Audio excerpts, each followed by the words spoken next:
It was motivated really by stories I was told when I was a kid by my parents, because they were both brought up in Small Heath. Both had connections with illegal bookmakers, as many people did in those days. My mum was a bookies runner when she was 9 years old. And my dad's uncles, they were Peaky Blinders, they were illegal gangsters, and he told me stories about how they looked and how they dressed and how people felt about them and about how life was in those days. So I always felt that this was a drama waiting to be told, and an opportunity came. And so, you know, my parents were kids when they witnessed it, and they told the stories to me when I was a kid. So I always wanted to tell it through the eyes of a kid. It always began with that central character of Tommy. I always wanted him to be the second oldest, just so that it's not a natural thing for him to be in charge, proving that he's in charge for a reason. Aunt Polly was a real person who was my dad's auntie, and was very, very formidable, apparently.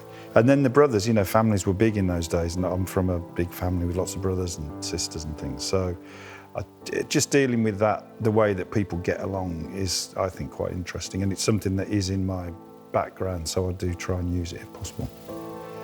I think Killian began with Tommy as a man with a mission and someone who was going to change things, even from the opening scene. He'd been in a situation where I think of him as someone who feels that he's sort of dead already, or everything now is a bonus because of what happened during the First World War. So now he can break the rules. You know, he's been broken by what he saw and what he experienced.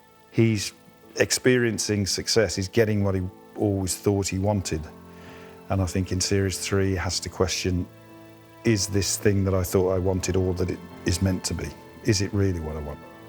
And I think that Killian has mapped that out beautifully all the way through. He's such a fine executor of a character's progress. And it's a long thing, you know, in TV, it's not like a film where you can sort of get your hands around it quite easy.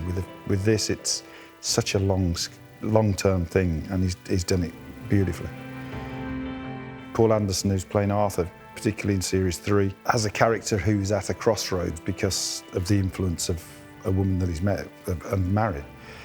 And he is having to examine his loyalties to her, to his own family, and to the Shelby family. And in a way, he's finding out, is he able to escape? Is he able to do anything other than what he does at the moment? So, and I think Paul has tracked that beautifully as well. You know, all of these things, it's like a dance. It all goes hand in hand.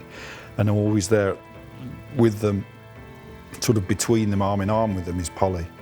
And Helen is just the mistress of all of this. You know, she's just so good at being scary, of being formidable, of being vulnerable. Especially in Series 3, we find her vulnerabilities much more. It's just such a joy to have actors of this calibre to take those characters on. It's wonderful. You know, you think you know the character and you've been playing for a while, and you know, I know Steve and I know his writing, but you can never, ever predict what he's going to do with him. And it's so exciting to get the scripts, because it always astonishes me what happens. People are so invested in the characters, and they feel like friends to them, to the audience. So it's important that you move on with them and you take leaps so that the audience feel like they're going places with them. And I feel like he's done that very well in this series. If the writing keeps at this level of quality, you know, then you're set.